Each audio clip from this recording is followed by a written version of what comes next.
سورہ اعراف کے دوسرے رکوع میں قصہ آدم و ابلیس قرآن حکیم میں دوسری مرتبہ بیان ہو رہا ہے۔ اس سے پہلے یہ سورہ بقرہ میں اس کے چوتھے رکوع میں آ چکا ہے۔ البتہ آپ دیکھیں گے کہ اگرچہ یہ قصہ جو ہے قرآن مجید میں 7 مرتبہ آیا ہے، 6 مرتبہ مکی صورتوں میں اور 1 مرتبہ مدنی صورت میں، لیکن یہ کہ ہر جگہ کوئی نہ کوئی بات نئی ہے، اس لیے کہ جس دور سے بھی یہ تحریک جو ہے حضور کی دعوت کی گزر رہی تھی، اس دور کے حوالے سے کچھ چیزیں جو ہیں وہ ہر جگہ پر آپ کو مزید نمایاں ملیں گی۔ اب مثلاً اس رکوع کے شروع میں ہمیں وہ عظیم آیت ملی ہے کہ جس میں جمع کا صیغہ اختیار کیا گیا ہے، وَلَقَدْ خَلَقْنَاكُمْ ثُمَّ صَوَّرْنَاكُمْ ثُمَّ قُلْنَا لِلْمَلَائِكَةِ اسْجُدُوا لِآدَمَ فَسَجَدُوا إِلَّا إِبْلِيسَ۔ اس کے بارے میں پچھلی مرتبہ میں عرض کر چکا ہوں۔ اب دوسری بات جو آ رہی ہے وہ یہ ہے کہ جو شیطان نے ورغلایا حضرت آدم کو اور حضرت حوا کو سلام علیہما، کہ جس درخت کا پھل کھانے سے اللہ تعالیٰ نے انہیں روک دیا تھا، کسی طریقے سے ورغلا کر انہیں اس درخت کا پھل کھانے پر آمادہ کر لیا۔ اس کے لیے لفظ آیا فوسوس لہما۔ یہ وسوسہ اصل میں ہم یہ سمجھتے ہیں کہ شاید یہ چیزیں اس طور سے ہو رہی تھی جیسے کہ ہم ایک دوسرے کے سامنے کھڑے باتیں کر رہے ہیں، ایک دوسرے کو پہچان رہے ہیں، لیکن حضرت آدم اور حوا کے بھی دلوں میں وسوسہ اندازی کی ہے شیطان نے، جیسے کہ شیطان وسوسہ اندازی کرتا ہے ہمارے دلوں میں۔ یہ مکالمے اس طرح کے نہیں ہے کہ وہ ایک ہی محفل میں کھڑے ہوئے، عام طور پر سورہ بقرہ کے چوتھے رکوع میں بھی اور دوسرے مقامات پر بھی ہمارا تصور کچھ اور رہتا ہے، لیکن یہاں وہ پردے حائل ہیں۔ ابلیس جو ہے وہ یقیناً جو ہے جنات میں سے تھا، حضرت آدم علیہ السلام کے لیے اس وقت بھی وہ انویزیبل تھا، لہذا لفظ جو آیا ہے فوسوس لہما الشیطان، وسوسہ ان کے دلوں میں ڈالا۔ لِيُبْدِيَ لَهُمَا مَا وُرِيَ عَنْهُمَا مِنْ سَوْآتِهِمَا۔ اب یہاں خاص طور پر ایک بات آ رہی ہے، اس کو ہم متشابہات ہی میں شمار کریں گے۔ یہاں ایک خاص اثر ظاہر کیا جا رہا ہے کہ شجر ممنوعہ تھا، اس کا پھل کھانے کا ایک نتیجہ برآمد ہوا، اور وہ یہ ہوا کہ حضرت آدم اور حوا پر ان کی شرمگاہیں جو ہیں وہ نمایاں ہو گئیں۔ یا تو ایسا ہے کہ پہلے انہیں شعور نہیں تھا، اب شعور پیدا ہو گیا، یا یہ کہ انہیں کوئی خاص لباس جنت کا حلہ اللہ تعالیٰ نے عطا کیا ہوا تھا، وہ لباس اتر گیا اس درخت کا پھل کھانے کے نتیجے میں۔ یہ چیزیں ایسی ہیں کہ جس سے یقیناً بہت سے لوگوں کو کچھ قیاس آرائیوں کا موقع ملا ہے۔ بعض لوگوں کے نزدیک یہ نیکی اور بدی کی تمیز کا درخت ہے اصل میں، کہ جس کو کھاتے ہی نیکی اور بدی کی تمیز پیدا ہو جاتی ہے۔ بعض حضرات کا خیال یہ ہے کہ یہ اصل میں پہلا سیکشول ایکٹ ہے آدم اور حوا کے مابین، جس کو اس سے تعبیر کیا گیا ہے۔ یہ مختلف آراء ہیں، مختلف جو ہیں اس میں قیاسات ہیں، لیکن صحیح بات شکل یہی ہے کہ اس کے ضمن میں ابھی ہمیں اس کو متشابہات ہی کے دائرے میں رکھ کر اور اس کے بارے میں کوئی قطعی اور حقیقی اور یقینی رائے جو ہے قائم کرنے کی کوشش نہیں کرنی چاہیے، تاکہ کہیں اور معلومات جو ہیں ہماری سائنس کے ذریعے سے اکتشافات اور معلومات کا دائرہ اور وسیع ہو جائے تو اس سے ہم پہنچ جائیں اس کی کنہ تک کہ وہ درخت کون سا تھا۔ لیکن یہاں ظاہر کیا گیا ہے کہ شیطان نے جو وسوسہ اندازی کی ان کے دلوں میں وہ یہ تھی فوسوس لهما الشیطان ليبدي لهما ما وري عنهما من سوآتهما وقال ما نهاكما ربكما عن هذه الشجرة، اور اس نے کہا، یہ وسوسہ اندازی کی کہ نہیں روکا ہے آپ دونوں کو آپ کے رب نے اس درخت سے، الا ان تکونا ملکین، مگر یہ کہ کہیں آپ نہ ہو جائیں فرشتے نہ بن جائیں، او تکونا من الخالدین، یا ہو جائے آپ ہمیشہ ہمیش رہنے والے۔ اب اس میں سیدھی سی بات یہ ہے کہ فرشتوں کو تو جھکایا گیا حضرت آدم کے سامنے، تو فرشتہ بن جانا کون سی بہت بڑی بات تھی، لیکن یہ کہ انسان بسا اوقات اپنی اصل حقیقت کو، اصل مقام کو بھول جاتا ہے، نسیان ہو جاتا ہے، اور یہ بات گویا کہ شیطان کے وسوسہ اندازی سے ان کے ذہن میں پیدا ہوئی، یا یہ کہ آپ ہمیشہ ہمیش رہیں اور آپ پر موت طاری نہ ہو۔ وقاسمہما انی لکما لمن الناصحین، اور انہوں نے قسمیں کھا کر اس نے یقین دلایا میں آپ کے لیے بہت یعنی مخلص ہوں، اور جو رائے دے رہا ہوں وہ بہت صحیح ہے۔ فدلاہما بغرور، تو دھوکہ دے کر انہیں، جس کو ہم کہتے ہیں مائل کر ہی لیا، شیشے میں اتار ہی لیا۔ فلما ذاق الشجرۃ، تو جب ان دونوں نے چکھ لیا اس درخت کے پھل کو، بدت لہما سوآتہما، ظاہر ہو گئی ان پر ان کی شرمگاہیں، واتفقا یخصفان علیہما من ورق الجنہ، اور وہ اب لگے درخت کے جو جنت کے پتوں کو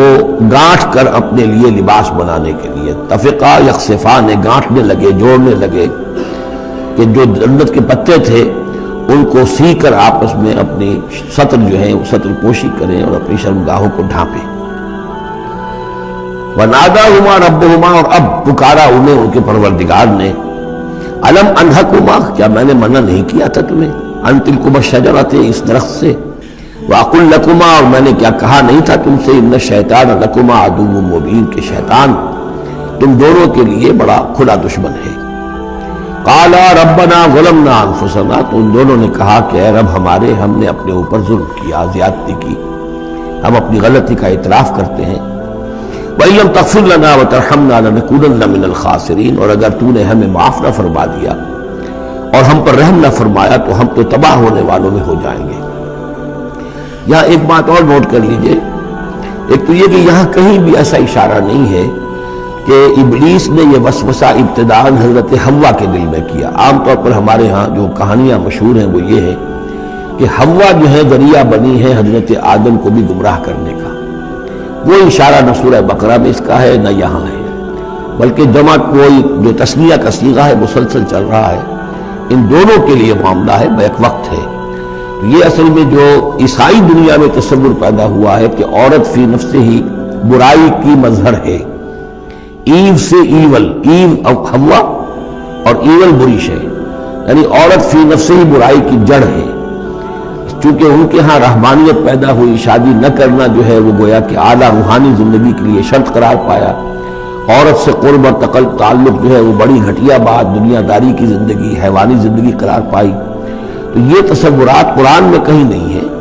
یہ تو جیسے کہ آدم کا معاملہ تھا ویسے حوا کا معاملہ تھا، اور شیطان نے دونوں کو ورگلایا ہے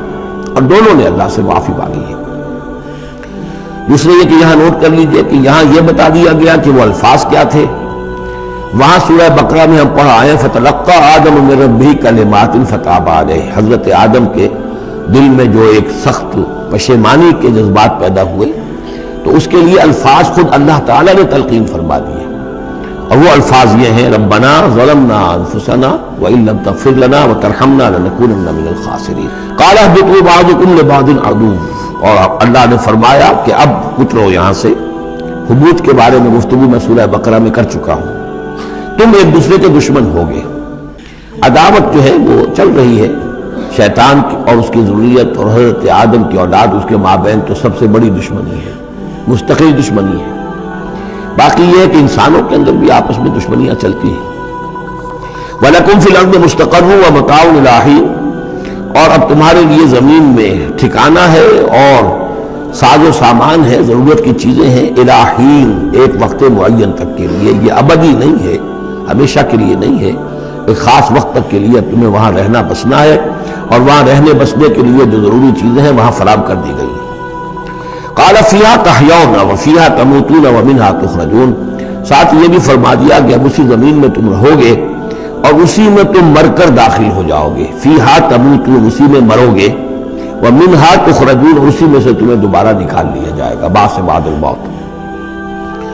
یا بنی آدم قد انزلنا علیکم لباسا یواری سوآتکم وریشا، اب یہاں ایک جو یعنی ایک راہبانہ تصور ہی، الٹا قسم کا راہبانہ تصور جو ہے یوں سمجھیے کہ پیدا ہو گیا تھا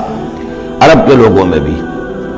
وہ سمجھتے تھے جیسے آج بھی دنیا میں نیوڈسٹ سوسائٹیز جو ہیں وہ کہتے ہیں لباس ایک تکلف ہے، خامخواہ ہے، جب انسان کو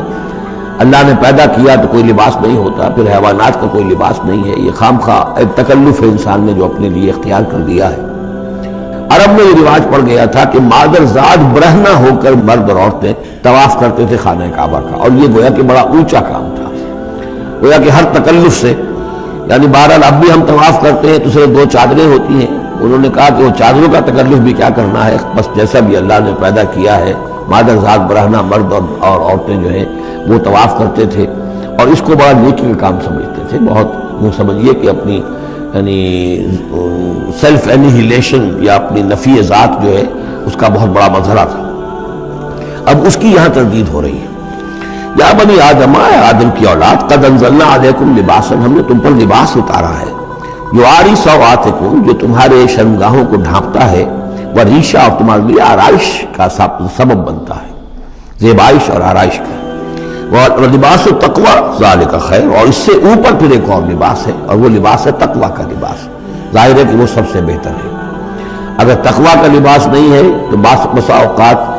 اور انسان لباس پہن کے بھی ننگا ہوتا ہے. اتنا تنگ لباس کہ اس میں جسم کے سارے نشیب و فراز ظاہر ہو رہے ہوں، یا اتنا باریک لباس عورتوں کا کہ جس میں وہ جسم اندر سے جھلک رہا ہو، تو وہ لباس پہنے ہوئے بھی، جیسے کہ حضور نے فرمایا، اللہ تعالیٰ لعنت فرمائے ان عورتوں پر جو لباس پہن کر بھی ننگی رہتی ہیں. تو لباس التقوی ذالک خیر، ایک اور اضافی جو ہے وہ تقوی کا ہے، شرم ہو، حیا ہو، تقوی ہو.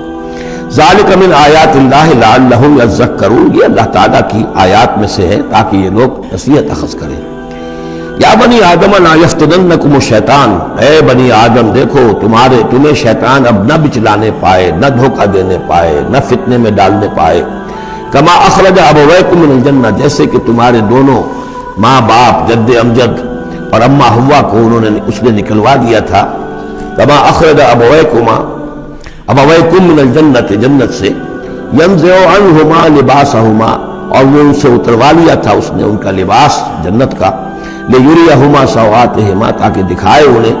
ان پر عیاں کر دے ان کی شرمگاہیں. انہ یراکم ہوا وقبیلہ من حیث لا ترونہم، ایک بات جان لو کہ وہ یعنی ابلیس خود، چونکہ اسے بھی چھوٹ ملی ہوئی ہے قیامت تک کے لیے، وہ مسلسل زندہ ہے، اور قبیل ہو، اور اس کی قوم، اس کی ذریت اور اس کے جو ایجنٹ ہیں جنات میں سے، کیونکہ وہ انویزیبل ہیں